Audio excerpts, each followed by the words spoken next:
ಕೋಟೆಯಲ್ಲಿ ನಿಲ್ತಾ ಇಲ್ಲ ಪಡಿತರ ಅಕ್ಕಿ ಸಾಗಾಟದ ದಂಧೆ ಗಡಿಪಾರಾಗಿದ್ದಂತ ಆರೋಪಿಯಿಂದಾನೇ ಮತ್ತೆ ಅಕ್ರಮ ಅಕ್ಕಿ ಸಾಗಾಟ ಮುಂದುವರೆದಿದೆ. ಕಳೆದ ತಿಂಗಳು ಸೀಸ್ ಆಗಿದ್ದಂತ ವಾಹನದಲ್ಲೇ ಮತ್ತೆ ಅಕ್ಕಿ ಸಾಗಾಟ ಮುಂದುವರೆದಿದೆ. ಹೀಗಾಗಿ ಬಾಗಲಕೋಟೆಯಲ್ಲಿ ನೋಡಿ ಪಡಿತರ ಅಕ್ಕಿಗೆ ಕನ್ನ ಹಾಕುವವರು ಮತ್ತಷ್ಟು ಹೆಚ್ಚಾಗ್ತಾನೆ ಇದ್ದಾರೆ. ಹಿಂದೆ ಸೀಸ್ ಆಗಿದ್ದಂತ ವಾಹನದಲ್ಲೇ ಮತ್ತೆ ಅದೇ ಆರೋಪಿಯೇ ಅಕ್ಕಿ ಸಾಗಾಟಕ್ಕೆ ಮುಂದಾಗಿರೋದು. ಚಿಕ್ಕೋಡಿ ಮಾರ್ಗವಾಗಿ ಮಹಾರಾಷ್ಟ್ರಕ್ಕೆ ಅಕ್ರಮವಾಗಿ ಅಕ್ಕಿ ಸಾಗಾಟ ಮುಂದುವರೆದಿದೆ. ರಬಕವಿ ನಗರದಲ್ಲಿ ಅಕ್ರಮವಾಗಿ ಮತ್ತೆ ಅನ್ನಭಾಗ್ಯ ಅಕ್ಕಿ ಸಂಗ್ರಹ ಆಗಿದೆ. ಗಡಿಪಾರಾಗಿದ್ದಂತ ಆರೋಪಿ ರಾಘವೇಂದ್ರ ತೇಲಿಯಿಂದ ಮತ್ತೆ ದಂಧೆ ಮುಂದುವರೆದಿದೆ. ಕೇವಲ ಕಾಟಾಚಾರಕ್ಕೆ ಬಾಗಲಕೋಟೆ ಜಿಲ್ಲಾಡಳಿತ ಗಡಿಪಾರು ಆದೇಶವನ್ನ ಹೊರಡಿಸ್ತಾ ಅನ್ನುವಂತ ಪ್ರಶ್ನೆ ಸಹಜವಾಗಿಯೇ ಹುಟ್ಟುಕೊಳ್ತಾ ಇದೆ. ಬಡವರಿಗೆ ಸೇರ್ಬೇಕಾಗಿದ್ದಂತ ಅನ್ನಭಾಗ್ಯದ ಅಕ್ಕಿ ಇನ್ನೆಲ್ಲೆಲ್ಲೆಲ್ಲೋ ಸಾಗಾಟ ಆಗ್ತಾ ಇದೆ, ಅಕ್ರಮವಾಗಿ ಸಾಗಾಟ ಆಗ್ತಾ ಇದೆ. ಸೀಸ್ ಆಗಿದ್ದಂತ ವಾಹನದಲ್ಲಿ ಮತ್ತೆ ಅದೇ ಆರೋಪಿ ರಾಘವೇಂದ್ರರಿಂದ ಈ ರೀತಿ ಅಕ್ಕಿ ಸಾಗಾಟ ಆಗ್ತಾ ಇದೆ ಅಂದ್ರೆ ಜಿಲ್ಲಾಡಳಿತ ಕಾಟಾಚಾರಕ್ಕಾಗಿ ಹಾಗಾದ್ರೆ ಗಡಿಪಾರು ಆದೇಶವನ್ನ ಹೊರಡಿಸ್ತಾ ಆದೇಶಕ್ಕೆ ಬೆಲೆ ಇಲ್ವಾ?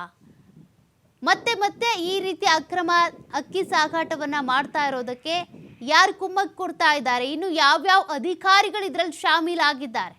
ಇದೆಲ್ಲವೂ ಕೂಡ ತನಿಖೆ ಆಗಬೇಕಿದೆ. ಗಡಿಪಾರು ಇದೆಲ್ಲವೂ ಕೂಡ ಕಾಟಾಚಾರಕ್ಕೆ ಅಂತಾನೆ ಕಾಣಿಸ್ತಾ ಇದೆ. ಹೀಗಾಗಿ ಕಾನೂನಿನ ಪ್ರಕಾರವಾಗಿಯೇ ಈತನ ವಿರುದ್ಧ ಕ್ರಮ ಆಗಬೇಕಾಗಿದೆ. ಈತ ಮಾತ್ರ ಅಲ್ಲ, ಬಾಗಲಕೋಟೆಯಾದ್ಯಂತ ಯಾರ್ಯಾರು ಎಲ್ಲೆಲ್ಲಿ ಅಕ್ರಮ ಅಕ್ಕಿ ಸಾಗಾಟಕ್ಕೆ ಅಂತೇಳಿ ಶಾಮೀಲಾಗಿದ್ದಾರೋ, ಬಡವರ ಮನೆ ಸೇರಬೇಕಾಗಿರುವಂತಹ ಈ ಅನ್ನಭಾಗ್ಯದ ಅಕ್ಕಿಯನ್ನ ಬೇರೆಯವ್ರಿಗೆ ಮಾರಾಟ ಮಾಡ್ಕೊಳ್ಳೋದಕ್ಕೆ ಅಂತ ಎಲ್ಲೆಲ್ಲಿ ಗೋದಾಮುಗಳಲ್ಲಿ ಸಂಗ್ರಹ ಮಾಡಿ ಇಟ್ಕೊಳ್ತಾ ಇದ್ದಾರೋ ಅವರೆಲ್ಲರ ಜಾಲವನ್ನು ಕೂಡ ಪತ್ತೆ ಹಚ್ಚಬೇಕಿದೆ.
ನೋಡಿ, ಲಾರಿಗಳಲ್ಲಿ ಅಕ್ರಮವಾಗಿ ಅಕ್ಕಿ ಸಾಗಾಟ ಮಾಡ್ತಾ ಇರೋ ದೃಶ್ಯಗಳನ್ನ ನೀವು ಗಮನಿಸ್ತಾ ಇದ್ದೀರಾ. ಚಿಕ್ಕೋಡಿ ಮಾರ್ಗವಾಗಿ ಮಹಾರಾಷ್ಟ್ರದತ್ತ ಈ ಲಾರಿಗಳು ಸಾಗ್ತಾ ಇದ್ವಂತೆ.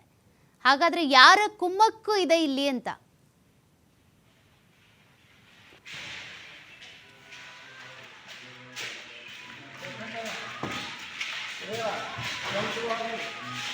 ಮತ್ತಷ್ಟು ಡೀಟೇಲ್ಸ್ ಕೊಡ್ತಾರೆ ಪ್ರತಿನಿಧಿ ಗುರು ಹಿರೇಮಠ್. ಗುರು, ಅಕ್ರಮ ಅಕ್ಕಿ ಸಾಗಾಟಕ್ಕೆ ಬ್ರೇಕ್ ಹಾಕಬೇಕು ಅಂತ ಎಷ್ಟೇ ಟ್ರೈ ಮಾಡಿದ್ರು ಕೂಡ ಆಗ್ತಾ ಇಲ್ಲ.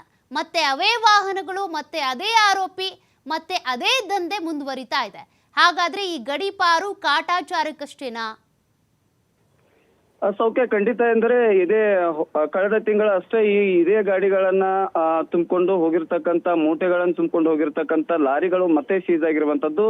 ಸ್ಥಳೀಯವಾಗಿ ಅಧಿಕಾರಿಗಳಿಗೆ ಸಾಕಷ್ಟು ಮಾಹಿತಿಯನ್ನ ನೀಡಿದ್ರು ಕೂಡ ಸಾಕಷ್ಟು ಇಲ್ಲಿ ಅಧಿಕಾರಿಗಳ ಅಕ್ಕಿಯ ಒಬ್ಬ ಏನು ದಂಧೆಕೋರನ ಮೇಲೆ ಸಾಕಷ್ಟು ಪ್ರಕರಣಗಳ ದಾಖಲಾಗಿರುವಂತದ್ದು. ಅದರಲ್ಲೂ ಕೂಡ ಪ್ರಮುಖವಾಗಿ ಗಡಿಪಾರಾಗಿರ್ತಕ್ಕಂತ ವ್ಯಕ್ತಿಯೇ ಮತ್ತೆ ಅವುಗಳನ್ನ ಅಕ್ಕಿ ಸಾಗಾಟ ಮಾಡೋದು ಎಷ್ಟರ ಮಟ್ಟಿಗೆ ಸರಿ ಅನ್ನೋದು ಸಾರ್ವಜನಿಕ ವಲಯದಲ್ಲಿ ಕೂಡ ಚರ್ಚೆ ಆಗ್ತಿರುವಂತದ್ದು. ಈ ಹಿನ್ನೆಲೆಯಲ್ಲಿ ಕಾಟಾಚಾರಕ್ಕೆ ಆಹಾರ ಇಲಾಖೆ ಅಧಿಕಾರಿಗಳು ದಾಳಿ ಮಾಡಿ ಅವರ ಮೇಲೆ ಅಕ್ರಮ ದಂಧೆ ಮಾಹಿತಿ ನೀಡಿದ್ರು ಕೂಡ ಕಳ್ಳರನ್ನ ಸೇಫ್ ಮಾಡುವಂತ ಕೆಲಸ ಅಧಿಕಾರಿಗಳೇ ಮಾಡ್ತಿದ್ದಾರೆ ಅನ್ನುವಂತ ಇವತ್ತು ಯಕ್ಷ ಪ್ರಶ್ನೆ ಉದ್ಭವ ಆಗಿರುವಂತದ್ದು. ಗಡಿಪಾರ ಆಗಿರ್ತಕ್ಕಂತ ಅಕ್ಕಿ ಮಾರಾಟ ಏನ್ ಮಾಡ್ತಾನೆ ಈತ ಸಾಕಷ್ಟು ಪ್ರಕರಣಗಳಲ್ಲಿ ಈ ಹಿಂದೆ ಪ್ರಕರಣಗಳಲ್ಲಿ ಕೂಡ ಭಾಗಿಯಾಗಿರ್ತಾನೆ. ಆ ಭಾಗಿಯಾದಂತ ಸಂದರ್ಭದಲ್ಲಿ ಆ ಅಕ್ಕಿಯನ್ನ ಮೂಟೆಗಳನ್ನ ತೆಗೆದುಕೊಂಡು ಅವನ್ನ ಸೀಸ್ ಮಾಡುವಂತ ಕೆಲಸ ಇಲ್ಲಿ ಅಧಿಕಾರಿಗಳೇ ಮಾಡ್ತಾರೆ. ಅದು ಅಧಿಕಾರಿಗಳೇ ಮಾಡಿರುವಂತದ್ದು. ಅಂದ್ರೆ ಮುಖ್ಯವಾಗಿ ಪ್ರಮುಖವಾಗಿ ಸರ್ಕಾರ 10 ಕೆಜಿ ಅಕ್ಕಿಯನ್ನ ಯಾರಾದ್ರೂ ಕಾಳು ಸಂತೆಯಲ್ಲಿ ಮಾರಾಟ ಮಾಡಿದ್ರೆ ಅವರ ಮೇಲೆ ಕಠಿಣ ಕ್ರಮ ತೆಗೆದುಕೊಳ್ಬೇಕು ಅನ್ನೋ ನಿಟ್ಟಿನಲ್ಲಿ ಸಾಕಷ್ಟು ರೀತಿ ಈಗಾಗಲೇ ರಾಜ್ಯ ಸರ್ಕಾರ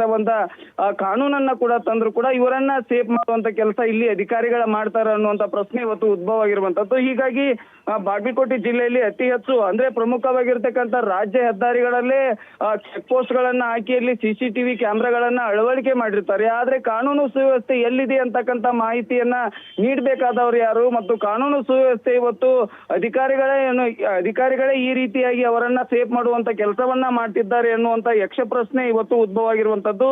ಪ್ರಮುಖವಾಗಿ ಈಗೂ ಕೂಡ 3 ಜನರ ಮೇಲೆ ಪ್ರಕರಣವನ್ನ ದಾಖಲು ಮಾಡಿಕೊಂಡಿರುವಂತದ್ದು. ಅದ್ರಾಗೆ ಮಲ್ಲಪ್ಪ ಅತನಿಯ ಮೂಲದವನು. ಆದ್ರೆ ಇಲ್ಲಿ ರಾಘವೇಂದ್ರ ತೇಲಿ ಅಂತಕ್ಕಂತ ಏನ್ ವ್ಯಕ್ತಿ ಇದ್ದಾನೆ ಸರಿಸುಮಾರು 7-8 ವರ್ಷಗಳಿಂದ ಇದೇ ಅಕ್ಕಿ ಜಾಲದಲ್ಲಿ ಈತ ತೊಡಗಿದ್ದ. ಇದು ಪ್ರಮುಖವಾಗಿರ್ತಕ್ಕಂಥ ರಬಕೈ ಬನ್ನಟ್ಟಿ ಮತ್ತು ತೇರದಾಳ್ ಮಾಲಿಂಪುರ್ ಹಾಗೂ ಬನ್ನಟ್ಟಿ ಭಾಗದ ಸಾಕಷ್ಟು ಅಲ್ಲಿ ಗೋಡಾಮಿಗಳನ್ನ ಮಾಡಿಕೊಂಡು ಅಲ್ಲಿಂದ ಮಹಾರಾಷ್ಟ್ರಕ್ಕೆ ಸಾಗಿಸುವಂತ ಈ ವ್ಯಕ್ತಿ ಏನೇ ಅನ್ನುವಂತ ಮಾಹಿತಿಯನ್ನ ಸ್ಥಳೀಯವಾಗಿ ಸಾಕಷ್ಟು ರೀತಿ ಜನರು ಅಲ್ಲಿಯ ಅಧಿಕಾರಿಗಳಿಗೆ ಮತ್ತು ಅಲ್ಲಿ ಪೊಲೀಸ್ ಇಲಾಖೆಗೆ ಅವ್ರಿಗೆ ಮಾಹಿತಿ ನೀಡಿದ್ರು ಕೂಡ ಇವನನ್ನ ಸೇಫ್ ಮಾಡುವಂತ ಕೆಲಸ ಇವತ್ತು ಅಧಿಕಾರಿಗಳೇ ಮಾಡಿದ್ದಾರೆ ಅಂತಕ್ಕಂಥದ್ದು ಸಾರ್ವಜನಿಕ ವಲಯದಲ್ಲಿ ಚರ್ಚೆ ಆಗ್ತಿರುವಂತದ್ದು. ಸೌಖ್ಯ ಗುರು, ಇನ್ನೊಂದು ಪ್ರಶ್ನೆ ಏನಂದ್ರೆ ಈ ರೀತಿಯಾಗಿ ಇಷ್ಟೆಲ್ಲ ಅಕ್ರಮವಾಗಿ ಅಕ್ಕಿ ಸಾಗಾಟ ಆಗ್ತಾ ಇದೆ. ಇಲ್ಲಿ ಬಿಲೋ ಪಾವರ್ಟಿ ಲೈನ್ ಬಡವರಿಗೆ ಸೇರ್ಬೇಕಾದ ಅಕ್ಕಿ ಇನ್ನೆಲ್ಲೋ ಹೋಗ್ತಾ ಇದೆ ಅಂದ್ರೆ ಹಾಗಾದ್ರೆ ಈ ಭಾಗದಲ್ಲಿ ನೀವು ಈಗೇನು ಹೇಳಿದ್ರಿ ಎಲ್ಲೆಲ್ಲಿ ಅಕ್ರಮ ದಂಧೆ ಆಗ್ತಾ ಇದೆ ಅಂತ, ಅಲ್ಲಿ ಎಲ್ಲ ಕಡೆ ಕೂಡ